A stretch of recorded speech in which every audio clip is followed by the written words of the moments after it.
تو یہ ایک ویل پلان سازش کے تحت یہ شخص، مجھے یقین ہے کہ یہ جو گورنمنٹ ہے جو جعلی ہے، جو کرپٹ لوگ تھے جنہوں نے پاکستان کو لوٹا ہوا تھا 3 4 5 دفعہ، کرمنلز ہیں، انہوں نے قتل کروائے، انہوں نے اس کو بنایا چیف آف آرمی اسٹاف، پھر اس کو فیلڈ مارشل بنایا جو اس کا حق ہی نہیں ہے، جو کسی بھی طریقے سے لیگلی اور باقی پرفارمنس سے یہ فیلڈ مارشل نہیں بن سکتا تھا، لیکن اس کو بنایا انہوں نے۔ آج ان کے منہ پہ جوتے لگے ہیں، ان کا منہ کالا ہوا ہے، وہ بغیرت لوگ ہیں نا۔ اصل بات ہے کہ وہ بغیرت جو آرام کی کمائی کھا رہے ہیں پاکستان سے، وہ ان کو فرق نہیں پڑے گا، وہ بولے گا ہمارے 2 سال اور لگ جائیں گے، لیکن یہ شخص سازشی آدمی ہے، یہ کچھ بھی پاکستان کے خلاف کر دے گا۔ مبارک صاحب یہ اپنا چیز نوٹ کر لیں۔ سر یہ بتائیے کہ نارمل تو ہوتا ہی ہے جب ملاقات ہوتی ہے، پھر دونوں لیڈر سامنے آتے ہیں، پھر میڈیا سوالات کرتی ہے، کوئی ایسے کا ماحول نظر آیا آپ کو؟ بالکل نہیں۔ دیکھیں یہ امریکن جو پریزیڈنٹ ہے، یہ امریکہ کے بڑے بڑے اینالسٹ یہ کہتے ہیں کہ یہ صرف بزنس مین ہے، یہ ڈپلومیٹ نہیں ہے، یہ سیاستدان نہیں ہے، اس کے اندر وہ گٹس ہی نہیں ہے جو کہ بڑے بڑے قابل لوگوں میں ہوتے ہیں۔ یہ صرف دوسرے سے کچھ لینا چاہتا ہے، ہر بندے سے لینا چاہتا ہے، ہر ملک سے لینا چاہتا ہے۔ اس کو بلا کے اس نے کیا کیا کہا ہوگا، ہم ایران کے اوپر اٹیک کریں گے یا اس کے اٹیک نہیں بھی کریں گے تو ہم ایران کو کنٹرول کرنا چاہتے ہیں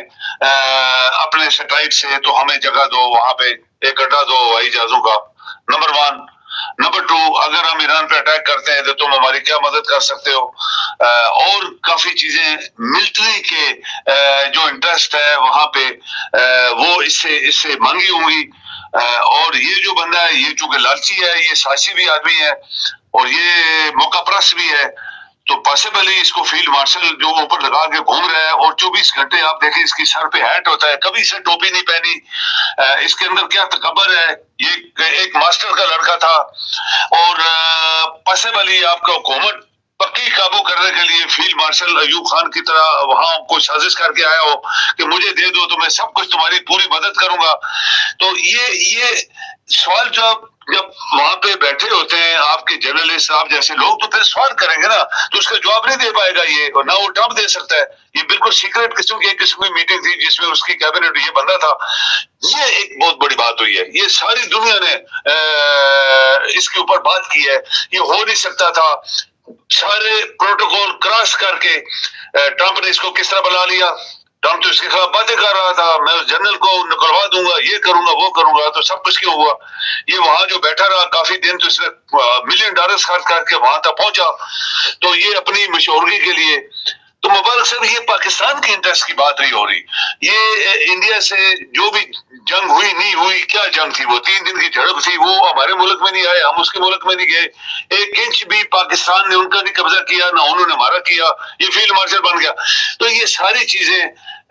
پاکستان سے لینے کی ہوئی ہوں گی، اور ٹرمپ ہمیشہ لینا جانتا ہے، وہ کسی کو دیتا نہیں ہے۔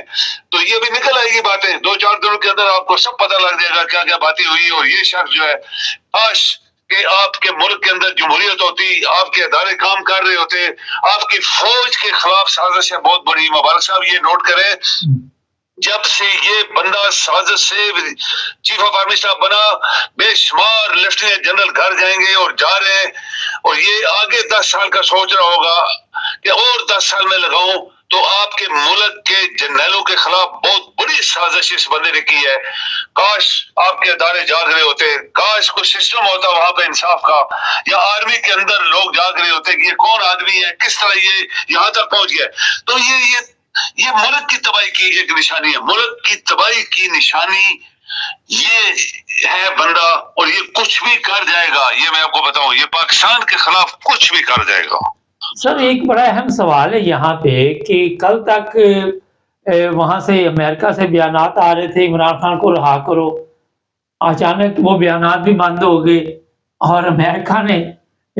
دوبارہ عمران خان کا نام بھی نہیں لیا۔ یہ یہ بات ہے،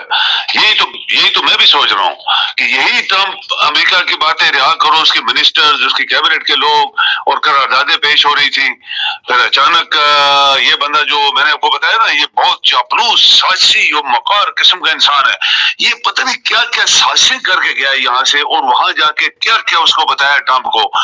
اور کتنا پیسہ لگا کے ٹرمپ تک پہنچا ہے۔ ٹرمپ پریزیڈنٹ آف امریکہ، ان کے لوگوں نے بولا بہت سارے اس نے پروٹوکولز ختم کیوں کیے؟ ایک ملک کا chief of army staff president سے مل کیسے سکتا ہے ڈائریکٹ؟ جیسے پاکستان میں دیکھیں نا، پاکستان تو ایک ڈیموکریٹ ملک ہے ہی نہیں ہے، وہ تو سارا شروع ہی سے ڈماڈول قسم کا ملک ہے، وہاں پہ جو باہر کے لوگ جاتے تھے تو پرائم منسٹر سے نہیں ملتے، ڈیفنس منسٹر سے نہیں ملتے تھے، فارن منسٹر سے نہیں ملتے تھے، پرائم منسٹر سے نہیں ملتے تھے، پریزیڈنٹ سے نہیں ملتے تھے، direct chief of army staff سے ملتے تھے۔ اگر گورنمنٹ ہوتی تو یہ قانون ہے دنیا میں اور پاکستان میں بھی کہ کوئی باہر کا سربراہ، کوئی باہر کا ملٹری لیڈر، کوئی بغیر اجازت کے گورنمنٹ کے وہ چیف آف آرمی اسٹاف سے نہیں مل سکتا۔ چیف آف آرمی اسٹاف خود کبھی کسی سیاستدان سے نہیں مل سکتا، لیکن پاکستان میں سب کچھ ہوا کہ چیف آف آرمی اسٹاف اپنے بنی بنائی گورنمنٹ کو سب ڈبل کر دیا، رات کو لوگوں کو بلا کے پیسے دے کے تو ججز کو اور سب کو بلا کے حکومت کا بیڑا غرق کر دیا۔ یہ آرمی نے کیا تھا نا۔ تو ابھی یہ جو کچھ وہاں پہ ہوا ہے، اس بندے نے کیا کیا اس کو بتایا، کیا کیا سازش کی ہے پاکستان کی جمہوریت کے خلاف، پاکستان کے خلاف، اور ٹرمپ اس کے چکر میں کیوں آ گیا جو اتنے بڑے ملک کا ایک پریزیڈنٹ ہے، یہ بھی ایک سوچنے کی بات ہے مبارک صاحب۔ چلیں، بہت شکریہ سر۔ جی مہربانی۔ ہاں جی، سوچنے کی بات تو ہے، ویسے یہ تو غور کرنے کی بات ہے، لیکن اس پہ مثالیں تو میں کئی دے سکتا ہوں، سمجھدار لوگ جو ہیں وہ سمجھ چکے ہیں، لیکن پاکستان کے لیے کوئی اچھی خبر نہیں وہاں سے آئی ہوگی، نہ ہی ایران کے لیے آئی ہوگی، نہ ہی اس خطے کے لیے آئی ہوگی، اور ایسے طریقے سے گھیرا جائے گا پاکستان کو جس کا میرا خیال کبھی پاکستانیوں نے تصور بھی نہیں کیا۔ تو شاید پاکستانیوں کے نصیب میں کچھ ایسی سزائیں لکھی ہوئی ہیں جو ابھی انتظار کر رہی ہیں کہ کب شروع ہوں۔ چینل کو سبسکرائب کریں، جڑے رہیں ہمارے ساتھ تاکہ اور بھی پروگرام دیکھتے رہیں۔